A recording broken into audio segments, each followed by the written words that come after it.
Hello दोस्तों, नमस्कार। Santoshi IAS में आप सभी का एक बार फिर स्वागत है। आज यहाँ पर बहुत ही इम्पोर्टेंट टॉपिक है। थोड़ा सा ये आप सब कम पढ़ते हैं, लेकिन यहाँ से हर बार आपके पेपर में, चाहे वो आरओ की बात करें, चाहे वो पीसीएस की बात करें या आईएएस की बात करें, हर बार यहाँ से क्वेश्चन आपके पेपर में आया हुआ है।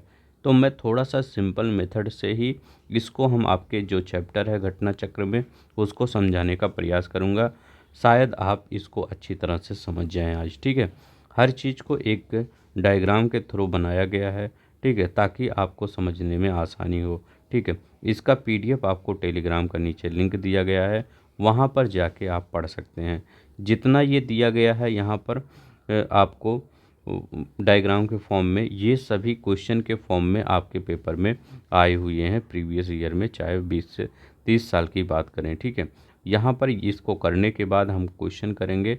आपको पता चलना चाहिए कि जो हमने आगे पढ़ा है, क्या हम उसका बेनिफिट उठा रहे हैं कि नहीं, हम उस क्वेश्चन को कर पाएंगे कि नहीं। ठीक है, तो चलते हैं, हम शुरू करते हैं। हमको 20 से 25-30 मिनट दीजिए। हम इसको थोड़ी सी मतलब सिंपल वे में समझाने की पूरी तरह से प्रयास करेंगे। ठीक है, तो चलते हैं, हम शुरू करते हैं। जो लोग नए होंगे वो जान लीजिए, हम घटना चक्र का ज्योग्राफी और हिस्ट्री यहाँ पर चल रहा है। अब हिस्ट्री आपका 2 ही चैप्टर बचा है।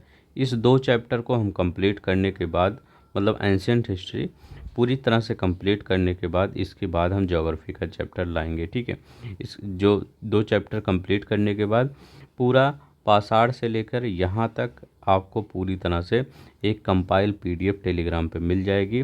2-4 दिन में, जैसे 2 दिन में कंप्लीट ही हो जाएगा। इसके बाद 2 दिन में कंप्लीट होने के बाद उस पीडीएफ को आप डाउनलोड कर लीजिएगा। वो एक 60 नोट्स की तरह होगा, कम से कम 15-20 पेज का। उसको बार बार पढ़िएगा, आपका एक तरफ से रिवीजन हो जाएगा। ठीक है, तो चलते हैं, हम शुरू करते हैं बिना किसी देरी के। जो लोग नए होंगे, अगर अच्छा लगेगा तो प्लीज़ सब्सक्राइब जरूर करिएगा।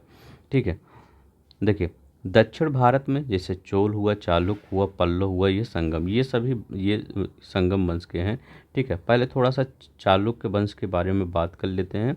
इसके बाद हम, क्योंकि ये चालुक्य थोड़ा सा मध्य भारत में पड़ जाता है, तो हम दक्षिण में अगर चलते हैं तो चालुक्य से होते हुए चलते हैं। ठीक है, तो देखते हैं चालुक्य राजवंश। ठीक है, वास्तविक संस्थापक अगर पूछा जाए कि चालुक्य राजवंश का वास्तविक संस्थापक कौन था, तो चालुक्य वंश का वास्तविक संस्थापक पुलकेशिन फर्स्ट था। पुलकेशिन फर्स्ट वास्तविक संस्थापक को माना जाता है। लेकिन अगर आपसे ये 2 क्वेश्चन पूछा गया है कि चालुक्य राजवंश का वास्तविक संस्थापक पुलकेशिन फर्स्ट को माना जाता है, दूसरा क्वेश्चन ये पूछा जाता है कि चालुक्य राजवंश का सबसे प्रतापी और सबसे प्रसिद्ध राजा कौन था, या सबसे प्रमुख शासक कौन था, तो वो पुलकेशिन द्वितीय था। ठीक है, पुलकेशिन द्वितीय ये सबसे प्रमुख शासक था चालुक्य वंश का। ठीक है, जिसकी हर्षवर्धन के साथ नर्मदा के तट पर लड़ाई हुई थी और इसको जीत मिली थी पुलकेशिन द्वितीय को, और आपको मतलब वो हर्षवर्धन को हार मिली थी। ठीक है, अब देखिए, चालुक्य राजवंश का क्षेत्र कौन था, दक्षिण और मध्य भारत। ठीक है, कौन सा था क्षेत्र, दक्षिण और मध्य भारत के एरिया में इसका क्षेत्र था चालुक्य राजवंश का। विशेषता क्या थी चालुक्य राजवंश की, चालुक्य राजवंश की सबसे बड़ी विशेषता थी कि चालुक्य राजवंश में महिलाओं को उच्च पद पर नियुक्त किया जाता था। याद रखेंगे, महिलाओं को उच्च पद पर नियुक्त किया जाता था। यहाँ पर आपको अगर महिला सशक्तिकरण की बात करें, कि कोई आपके पेपर में कोई एस्से लिखने को आ गए कि महिला सशक्तिकरण पर एस्से लिखिए, तो ये लाइन आप डाल सकते हैं वहाँ पर। ठीक है, कि हम प्रीवियस ईयर में देखते हैं, पास्ट में देखते हैं कि चालुक्य राजवंश में महिलाओं को उच्च पद पर नियुक्त किया जाता है। ठीक है, क्या है ये इम्पोर्टेंट है। अब देखें, ये क्वेश्चन 2 बार आपके पेपर में आया हुआ था। एक बार आईएएस 1994, एक बार यूपीपी से 2013 में आया हुआ था। एक ही क्वेश्चन था कि पुलकेशिन द्वितीय के इतिहास को जानने का माध्यम कौन था, तो पुलकेशिन द्वितीय के इतिहास को जानने का माध्यम तो एहोल अभिलेख ही था, इसको सबको पता है। इसी अभिलेख में कालिदास के नाम का उल्लेख भी मिलता है। ठीक है, एहोल अभिलेख में कालिदास के नाम का उल्लेख मिलता है। ठीक है, याद रखेंगे, 2 बार क्वेश्चन पूछ लिया गया है कि किस अभिलेख में कालिदास के नाम का उल्लेख मिलता है, एहोल अभिलेख में मिलता है। अब चलते हैं, यहाँ पर देखते हैं चालुक्य राजवंश तीन अलग अलग राजवंश में डिवाइड था। सबसे प्रसिद्ध जो था वो बादामी के चालुक्य थे, जिनकी राजधानी वातापी थी। ठीक है, बादामी के चालुक्य थे जिनकी राजधानी वातापी थी। ठीक है, या इनको बादामी भी कहा जाता है। ठीक है, तो ये भी बहुत बार पूछा गया कि चालुक्य राजवंश की राजधानी क्या थी, बादामी या वादापी। प्रमुख शासक यहीं का था पुलकेशिन द्वितीय। ठीक है, पूर्वी चालुक्य राजधानी बेंगी थी। क्षेत्र पूर्वी दक्कन था। चालुक्य भी 3 पार्ट में डिवाइड थे। ठीक है, और पश्चिमी चालुक्य की बात करें तो बादामी चालुक्यों की ये वंशज थे। ठीक है, जो इनके वंशज थे 10वीं सदी के अंत में इनका उभार हुआ था। तो आप सिर्फ एक चीज़ यहाँ पर याद रखेंगे कि चालुक्य राजवंश की राजधानी क्या है, बादामी। कैसे याद करेंगे, बादामी से याद रखिएगा बादाम। बादाम, जब बादाम आप खाते हैं तो थोड़ा से चालाक हो जाते हैं। बादाम क्यों खाया जाता है, थोड़ा सा बुद्धि एक मतलब इन्हेंस करने के लिए खाया जाता है कि बुद्धि थोड़ा सा इन्हेंस हो जाए। ठीक है, तो क्या होता है चालुक्य, तो बादामी चालुक्य ऐसे याद करेंगे। ठीक है, बादामी चालुक्य। अब आते हैं संगम युग के साम्राज्य के बारे में। संगम युग के साम्राज्य के बारे में अगर हम बात करें तो ये क्वेश्चन आपके पेपर में कई बार पूछा गया है कि जो तमिल देश के संगम युग के राजवंश कौन कौन थे। तमिल युग के संगम वंश के राजवंश कौन कौन थे, तो वहाँ पर चालुक्य नहीं लगाना, वहाँ पर यही तीनों आपको राजवंश लगाना है। संगम युग के साम्राज्य की बात करें तो चोल थे, चेर थे, पांड्य थे। ठीक है, कौन थे, चोल, चेर, पांड्य, इन्हीं के बारे में आपको लिखना है। या आपसे एक क्वेश्चन और पूछ सकता है कि निम्नलिखित में से किनका उल्लेख संगम साहित्य में नहीं मिलता है। तो इन सब के अलावा अगर जिसका भी नाम आ जाए उसका संगम साहित्य में नहीं मिलता है। चोल का मिलता है, चेर का मिलता है, पांड्य का मिलता है, इन्हीं तीनों का उल्लेख संगम साहित्य में मिलता है।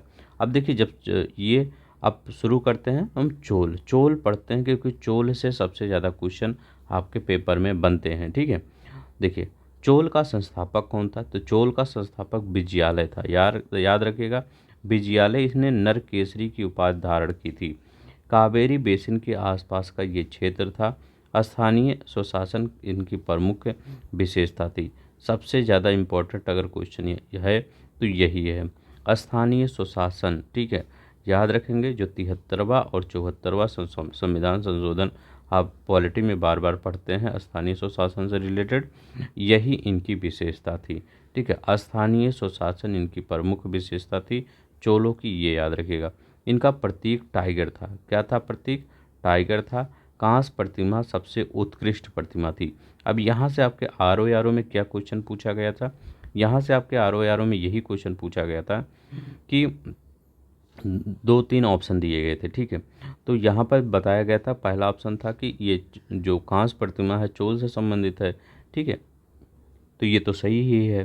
ठीक है, और ऑप्शन एक था कि जो ये मूर्ति है ये शिव का प्रतिनिधित्व करती है। तो ये जो नटराज की, ये आप याद रखेंगे, जो कांस्य प्रतिमा में एक नटराज की मूर्ति है, सबसे इम्पोर्टेंट है।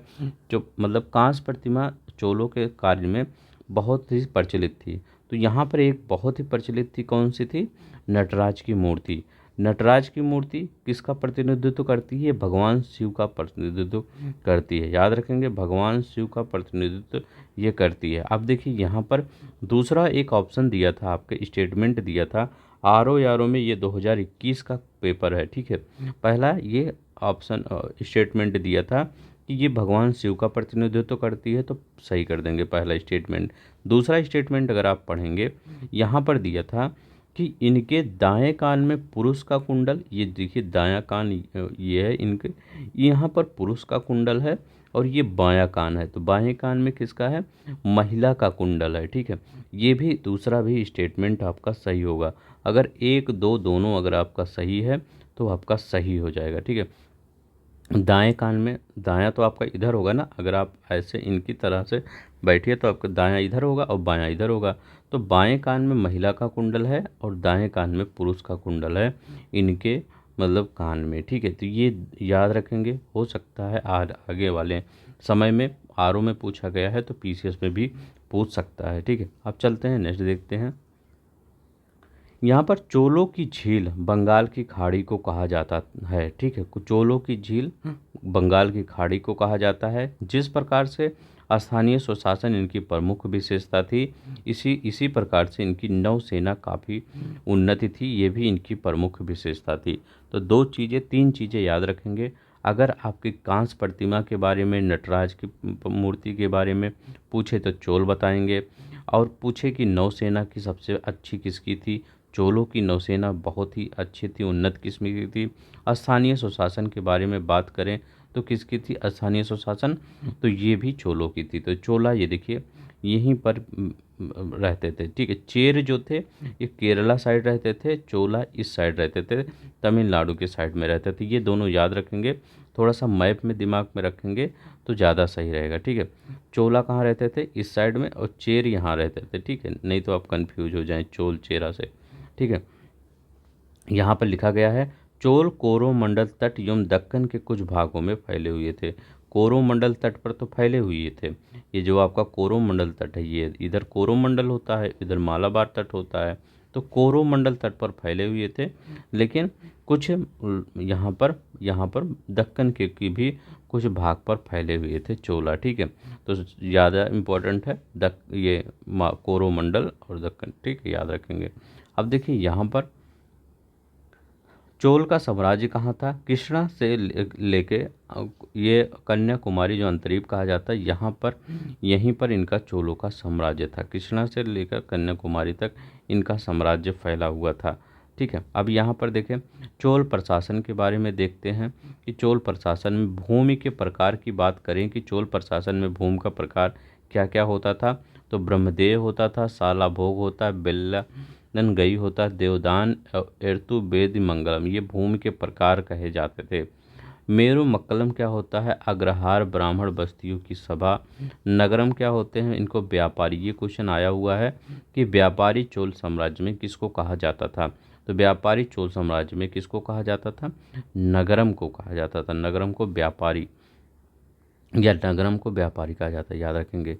अब देखिए यहाँ पर ये क्वेश्चन आप आया था, चोल काल में ही नटराज की कांस्य प्रतिमा का बड़ी मात्रा में मिली है, ठीक है, तो ये तो अभी हम बता ही हैं, ठीक है। अब देखें हैं कैलुज सोने और सिक्के को कहा जाता था, कैलुज सोने और सिक्के को, प्रांत मंडलम कोट्टम नाडु कुर्रम को कहा जाता था, बंदरगाह पंपुहार कावेरी पत्तनम थे, ठीक है। उतना नहीं इम्पोर्टेंट है, एक बार थोड़ा सा देख लीजिएगा, लेकिन जो ऊपर हमने बताया ये इम्पोर्टेंट था, ठीक है। अभी हम चोल के ही बारे में पढ़ रहे हैं, ठीक है। अब यहाँ पर देखिए विशेषता क्या थी, ग्राम प्रशासन की स्वायत्तता अभी हमने बताया है। यह सभी जानकारी उत्तर मेरूर शिला अभिलेखों से प्राप्त होती है। जो ग्राम प्रशासन की यहाँ पर स्वायत्तता थी किस अभिलेख से प्राप्त होती थी, ये भी क्वेश्चन आ गया है। तो किस अभिलेख से प्राप्त होती थी, उत्तर मेरू शिलालेख से प्राप्त होती थी। किससे, उत्तर मेरू शिलालेख से। अब देखिए ये आपके ROARO में चोला बहुत इंपॉर्टेंट है। ROAR जो बच्चे ROARO की तैयारी कर रहे होंगे वो यहाँ से चाहे कहीं से भी चोला ज़रूर पढ़ के जाएंगे, हर बार चोला से क्वेश्चन आ जाता है, ठीक है। ये देखिए 2013 में भी क्वेश्चन आ गया है, ये चोला से लेके। चोल गांवों की गतिविधियों की देखरेख के लिए एक कारणी समिति करती थी जिसे वारियम कहते थे, ठीक है। ये तो नहीं पूछा था, पूछा ये था कि जो उद्यान की देखरेख करते थे उनको क्या कहा जाता था, जो उद्यान की देखरेख करते थे उनको टोट्टवरियम कहा जाता था। क्या कहा जाता था, टोट्टवरियम, ये नाम याद रखिएगा, टोट्टवरियम कहा जाता था जो उद्यान की देखरेख करते थे, ठीक है। अगर आपको पसंद आ रहा होगा तो प्लीज़ लाइक कर दिया करिए वीडियो को और सब्सक्राइब कर दिया करिए जो लोग नए होंगे, ठीक है। अगर आप इतना करते हैं मैं आपके लिए कंटेंट मतलब कंटिन्यू करता ही रहूँगा, वैसे भी करता रहूँगा लेकिन तब मोटिवेशन के साथ मैं करता रहूँगा, ठीक है। अब देखते हैं यही सब पढ़ाने के लिए, सिर्फ इतना ही पेज पढ़ाने के लिए लोग 2 से 3 घंटे ले लेते हैं, ठीक है। उसमें आधा कमेंट पढ़ते हैं, वो कुछ पढ़ते हैं, ठीक है। यहाँ पर देखिए कुछ नहीं, सिर्फ पढ़ाया ही जाता है। 72 व्यापारी चीन में किसके कार्यकाल में आए, तो कुलोतुंग फर्स्ट के, याद रखेंगे, कुलोतुंग फर्स्ट के कार्यकाल में 72 व्यापारी आए, मतलब भेजे गए, ठीक है, चीन में भेजे गए। तो 72 व्यापारी क्या थे, ये चीन में भेजे गए, किसके कार्यकाल में, कुलोतुंग फर्स्ट के कार्यकाल में। अब देखिए चोल राजा राजेंद्र प्रथम की बात करें, अब यहाँ पर राजेंद्र प्रथम के बारे में क्यों बात करेंगे, क्योंकि जैसे ही चालुक्य वंश में आप पुलकेशिन द्वितीय सबसे महान राजा था। वैसे चोल साम्राज्य में राजेंद्र प्रथम सबसे महान राजा थे। ठीक है, ये किसके पुत्र थे? ये राजराज प्रथम के पुत्र थे। याद रखेंगे, राजराज प्रथम, जो राजराज मंदिर बना है, ठीक है, या जिसको बृहदेश्वर मंदिर कर, उन्हीं ने बनवाया था, इन्हीं के पुत्र थे। ठीक है, राजराज प्रथम के पुत्र थे राजेंद्र प्रथम।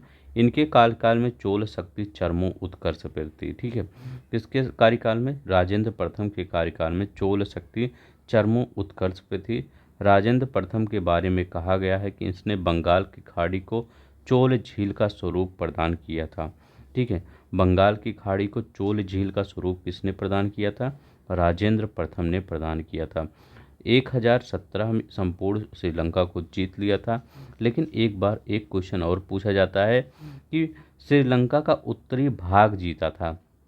देखिए, दो क्वेश्चन यहाँ पर बनेंगे कि अगर पूछा जाए कि श्रीलंका के संपूर्ण भाग को किसने जीत लिया, सिंघल बोला जाता था पहले, सिंघल। ठीक है, हाँ, श्रीलंका बोला जाता था पहले, सिंघल बोला जाता था। सिंघल के संपूर्ण भाग को किसने जीत लिया? तो सिंघल के संपूर्ण भाग को किसने जीत लिया? राजेंद्र प्रथम ने। अगर ये क्वेश्चन पूछा जाए श्रीलंका के या सिंघल के उत्तरी भाग को किसने जीता, तो श्रीलंका के उत्तरी भाग को किसने जीता?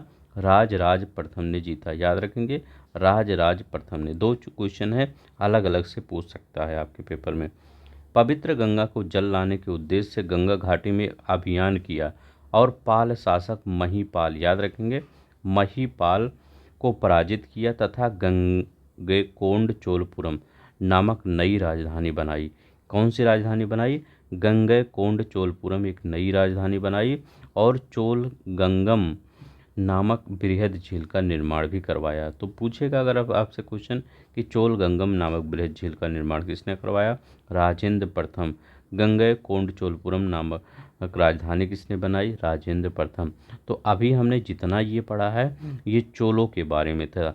ठीक है, ये आप चोल के बारे में इतना अगर याद रख लेते हैं, ठीक है, तो आपका काम वहाँ पर आसान हो जाएगा। ठीक है, कुछ न कुछ तो यहाँ से आ ही जाएगा, क्योंकि ये सब प्रीवियस ईयर पर ही बेस है। ठीक है, और क्वेश्चन भी आपके प्रीवियस ईयर के बेस पर ही आता है वहाँ पे।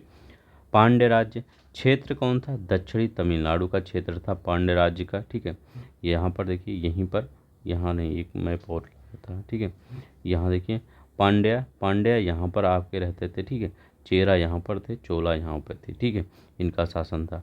अब देखते हैं पांड्य राज्य के बारे में, देखते हैं। ये भी संगम साहित्य में मिलता है, इनका भी स्त्रियों का शासन था यहाँ पर। ठीक है, स्त्रियों की जो मतलब शासन यहाँ पर, मतलब ये नहीं कि स्त्रियों ही शासन थी, मतलब स्त्रियों की शासन भी यहाँ पर चलता था। ठीक है, पांड्यों में। ठीक है, पांड्य की जीवन रेखा नदी बेंगी थी। पूछा गया क्वेश्चन कि पांड्य की जीवन रेखा नदी कौन थी? बेंगी थी। नेडू जलियान प्रसिद्ध शासक था। ठीक है, नेडू जलियान प्रसिद्ध शासक था यहाँ का। ठीक है, मोतियों हेतु प्रसिद्ध था पांड्य। मोतियों को हेतु कौन प्रसिद्ध था? पांड्य था। राजधानी क्या थी? मदुरई राजधानी थी। पांड्य की राजधानी क्या थी? मदुरई थी।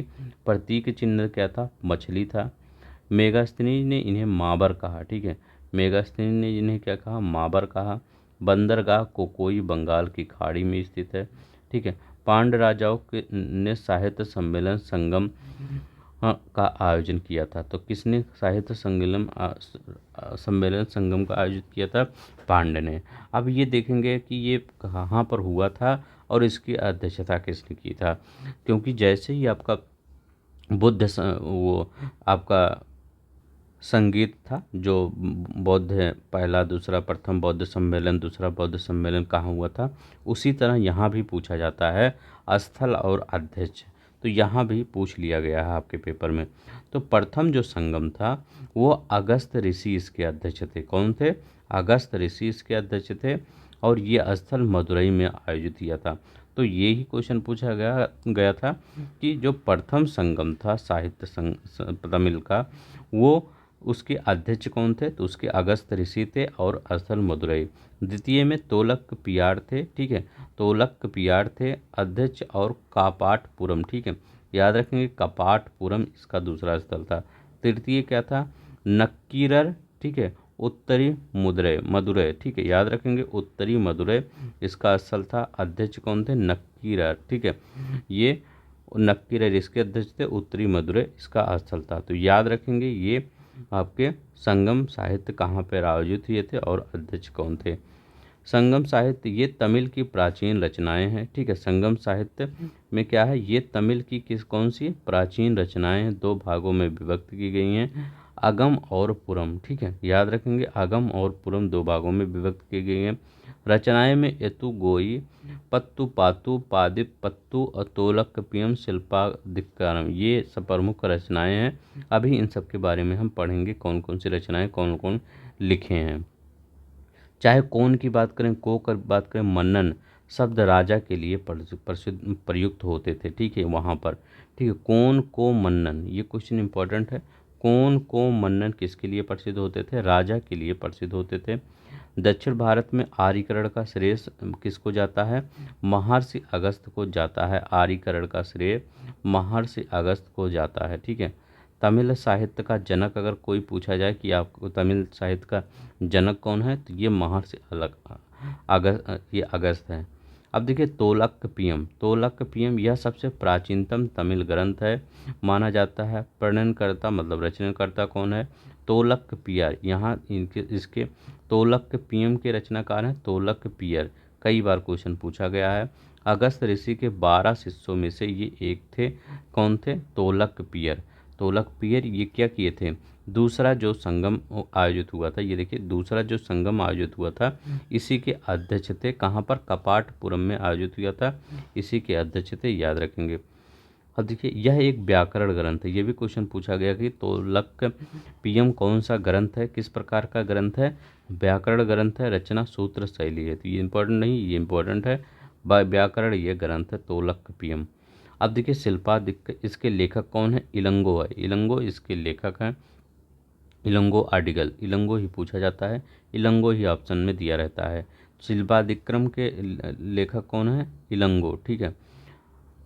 संगम साहित्य का महत्वपूर्ण महाकाव्य माना जाता है शिल्पादिक्रम। अब देखिए तिरुकुरल, तिरुकुरल के बारे में, यह तमिल भाषा में रचित काव्य रचना है, ठीक है, काव्य रचना है ये। नीति शास्त्र का वर्णन किया गया है, ठीक है, याद रखेंगे इसमें किसका वर्णन किया गया है, नीति शास्त्र का। आपके पेपर 4 का वर्णन किया गया है, ठीक है। तो पेपर 4 भी पढ़ना होगा तो यहीं से पढ़ लीजिएगा, मजाक कर रहा हूँ, ऐसा नहीं, क्योंकि आपका सिलेबस खुद ही इतना ब्रॉड है। रचयिता क्या है, तिरुवल्लुर, ठीक है, याद रखेंगे। रचयिता कौन है, तिरुवल्लुर इसके रचयिता हैं। अब देखिए कुरल, तमिल साहित्य का बाइबल तथा लघुवेद किसको माना जाता है, कुरल को माना जाता है। ये भी बहुत इंपॉर्टेंट है। तमिल साहित्य का बाइबल तथा लघुवेद किसको, कुरल को माना जाता है, किसको, कुरल को। इसे मुप्पयाल भी कहा जाता है। रचयिता सुप्रसिद्ध कवि तिरुवल्लुवर को माना जाता है। तिरुवल्लुवर ब्रह्मा के अवतार माने जाते हैं। तो अगर रचयिता पूछा जाए तिरुवल्लुवर, अगर पूछा जाए बाइबल तमिल साहित्य का किसको, कुरल को माना जाता है।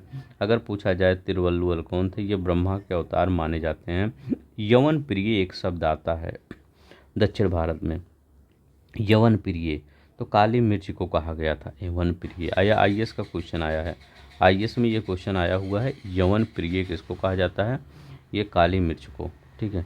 अब देखते हैं चेर वंश के बारे में थोड़ा सा देख लेते हैं, ठीक है।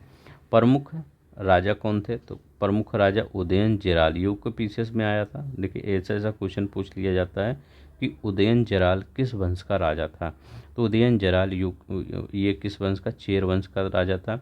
नेदु जेराल आदन और सेनुवट्टम, ये सब चेर वंश के थे। केरल पुत्र कहे जाते थे चेर, चेर क्या कहे जाते, ये देखिए चेरा है। चेर क्या कहे जाते, केरल पुत्र कहे जाते थे। क्षेत्र इनका क्या था, आधुनिक कोंकण, मालाबार तटीय क्षेत्र, उत्तरी त्रावणकोर, कोच्चि, ठीक है। तो अगर चोल पूछे तो चोल ये आपका कोरोमंडल तट बोल दीजिए। अगर चेर पूछे तो मालाबार तट बोल दीजिए। प्रतीक चिन्ह इनका क्या था, धनुष था। राजधानी वांची थी, याद रखिए वांची राजधानी थी। अभी हमने कौन कौन सी राजधानी बताई, देखिए यहाँ पर बताए थे। चेर की राजधानी यहाँ वांची पढ़ लीजिए, ठीक है। और किसकी राजधानी बताए थे, ये चोल की राजधानी, ठीक है। चोल की राजधानी हमने क्या बताया था, ठीक है। तो चोल की राजधानी क्या बताया था, तंजौर या तंजाउर, ठीक है। अभी तंजाउर बोला जाता है या तंजौर, ठीक है, तंजौर या तंजाउर, ठीक है, तंजाउर। तो चोल की राजधानी क्या थी, तंजाउर या तंजाउर। चेर की वांची थी, ठीक है। अब देखिए यहाँ पर एक और था, कौन सा था, ये चालुक्का पूछा गया था। चालुक्का बहुत पूछा जाता है, तो चालुक्का क्या क्या बताएंगे, मदुरै, वो सॉरी बादामी, ठीक है, मदुरै तो उसका है। तो ये वादामी किसका था, ये किसका था, चालुक्का की राजधानी वादामी थी।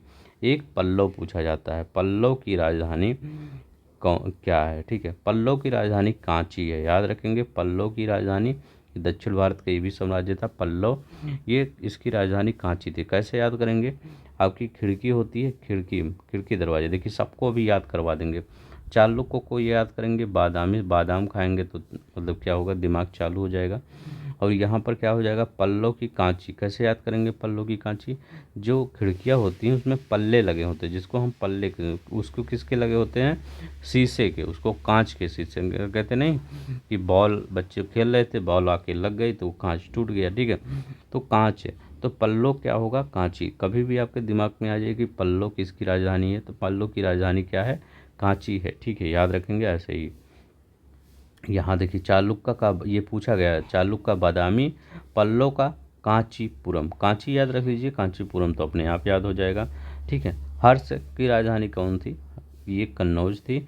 पांड्य की मदुरई, पांड्य भी पढ़ चुके हैं, ठीक है, पांड्य की राजधानी मदुरई है, मदुरई ऐसे भी लिखा जाता है, मदुरई, ठीक है, मदुरई, ये ऐसे लिखा जाए, मदुरई ऐसे भी लिखा जाता है, मदुरई ऐसे भी लिख दीजिए, ठीक है।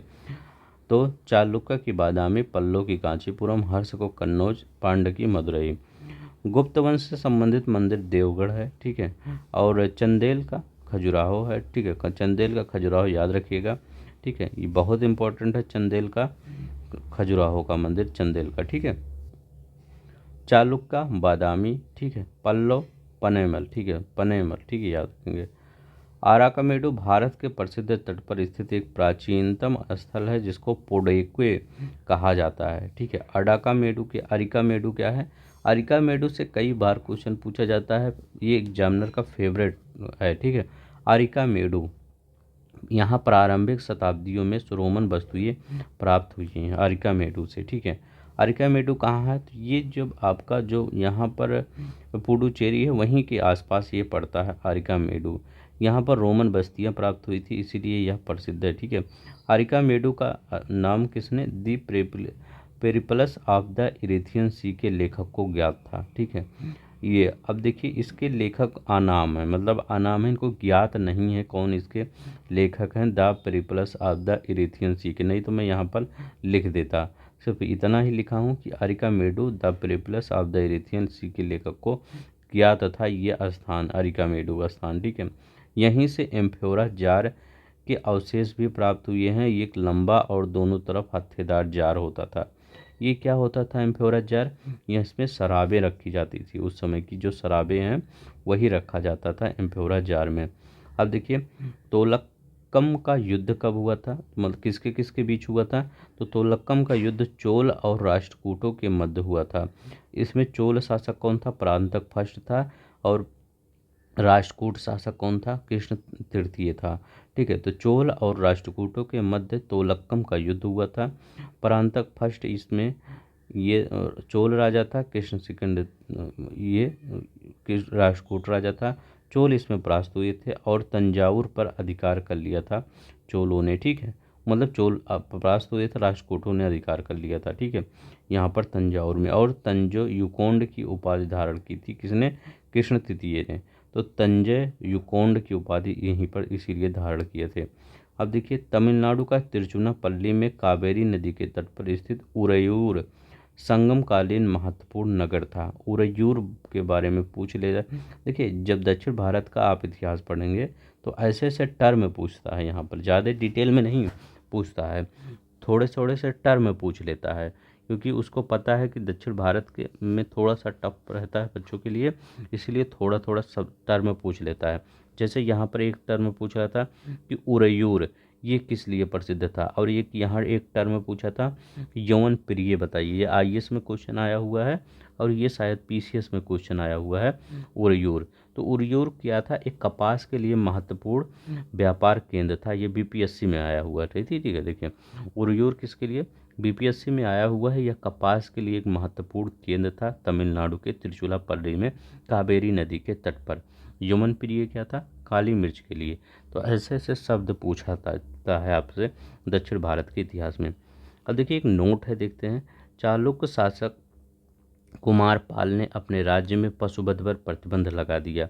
वह जैन मतानुयायी थे, तो अहिंसा के ही ज़्यादा, अगर अहिंसा कोई अच्छे से करता है तो वो जैन ही करते हैं।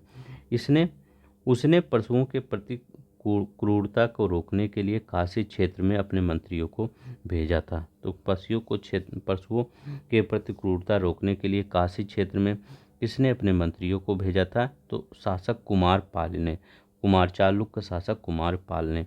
किसने प्रतिबंध लगा दिया था पशुओं पर? चालुक्य शासक कुमारपाल ने। तो ये क्वेश्चन बन सकता है, आपके पेपर में बना भी है। पल्लव शासकों उनके राज्यकाल के कालक्रमानुसार, तो मतलब कौन पहले आया कौन बाद में आया। महेंद्र वर्मन फर्स्ट, ये 600 से 630 ईस्वी के आसपास थे। नरसिम्हा वर्मन फर्स्ट 630 से 668। परमेश्वर वर्मन लगभग 770 से 700। नंदी वर्मन 731 से 795 में। अब देखिए हल्बी आर्य भाषा परिवार से संबंध है हल्बी का। ठीक है, हल्बी का किससे संबंध है? ये छत्तीसगढ़ पीसेस में आया हुआ था कि हल्बी किस भाषा से, तो आर्य भाषा से संबंध है। एरिपति भूमि जिससे मिलने वाला राजस्व अलग से ग्राम जलाशय के रखरखाव के लिए एरिपत कहा जाता था। ठीक है, क्या? जिससे मिलने वाला राजस्व अलग से ग्राम जलाशय के रखरखाव के लिए होता था। घटिका प्राय मंदिरों के लिए संबंध वो विद्यालय थे। घटिका क्या था? प्राय मंदिरों के साथ संबंध विद्यालय थे घटिका, याद रखेंगे।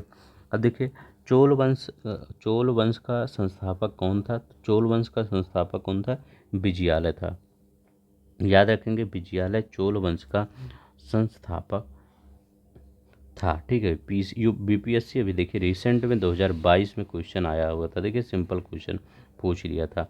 अब यहाँ पर देखते हैं, पूछा गया है चोलों की राजधानी थी। चोलों की राजधानी क्या थी? तो चोलों की राजधानी क्या थी?